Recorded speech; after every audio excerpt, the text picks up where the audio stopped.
As we've been digging into this hidden chasm concept, Jenna's actually been a key component of that. She's been behind the scenes helping us make heads or tails of what we've been learning. So you're not new to this, Jenna. It would be interesting to maybe in your own words, if you could sort of maybe take a second and a swing at what is the hidden chasm.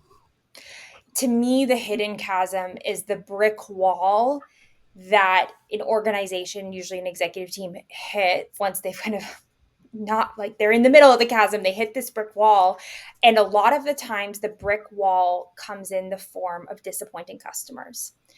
And that could be disappointing customers who asked for a feature and another year has rolled around and you made a commitment and the feature is not yet built. And what you're hearing from the architecture or the technical team is, we can't do this. It's going to incur so much cost. Or it's the case that you have been building and building and building, and the things that the customers are experiencing are breaking. When it's been taken seriously and when I've really felt in the chasm as a part of an executive team is when you're disappointing customers, and disappointing customers with your product, not with customer service or pricing, but the product either not doing something they need it to do, or not following through on commitments that you've made. Or in the case of, we have this innovative new idea, your top customer, it's a great idea, everyone agrees. You go back to the development team and they say, oh yeah, that's going to take 2 years. And I've been there. The tension between the growth, and especially if you've taken on significant venture capital, the growth, the commitments to the board for growth, and the technical realities of what you can do for your customers. So I think that's the first, because never ever has that happened, and this has been a surprise to the technical team. Like, they've seen this coming for 16, 18, 20 months of, we're going to hit this wall, we're going to hit this wall, we have to fix it. But usually, and I've been a culprit, growth, growth, growth, growth, I'm reporting into a board to hit my numbers for my team, and I am going to just keep pushing. And in a lot of the cases, the CEO is also just going to keep pushing the technical team to build and build and build. And then you end up with a house of cards. That small breeze comes in and you're left in a dark hidden chasm. When you get to that point where you suddenly realize, oh, too many broken promises here happening, or what are you saying it's going to take 2 years, tech developers? Has there ever been a translation layer around you at that time? I'm technical, but I'm not that technical. But Yeah. like, if you don't have that translation layer who's saying, hey, okay, if we defer now because the incentive structure is towards growth and we're deferring the problem, I just want you all to know that when we hit it, and we're going to hit it, and this is what it's going to look like, you're going to have the aha moment that, oh, okay, we realize how we got here. Does that happen? Or is it more like, wait, why is this happening? What's going on now? I would say a good analogy is someone who like eats McDonald's for lunch 3 times a week. It's like your doctor saying to you, like, you're gonna have a heart attack. Like, you're going to have a heart attack. I would say in some organizations and in times of others, there has been that translation layer. There's been that incredibly business centric VP of engineering or CTO, and they have been able to say, hey, this is going to be the repercussion of the decisions that you're making. We're prioritizing X instead of Y.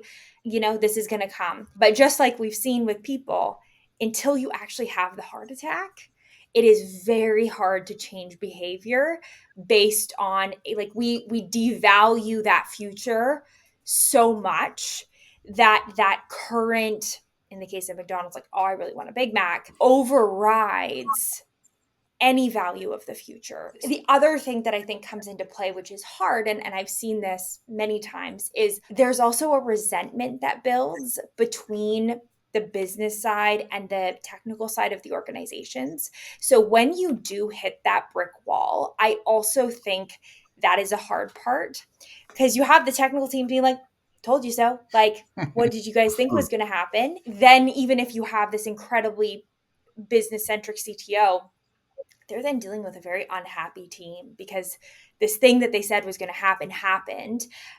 nobody's winning, it just changes the mood, I would say. And I do think that kind of thing matters, because then you have two teams against each other instead of one team collectively working together. But I've had those excellent CTOs, and we still ran fast toward that brick wall. I think wherever possible, I've seen, the really smart technical people picking off little pieces here and there to kind of prevent the brick wall from being quite as hard and quite as severe.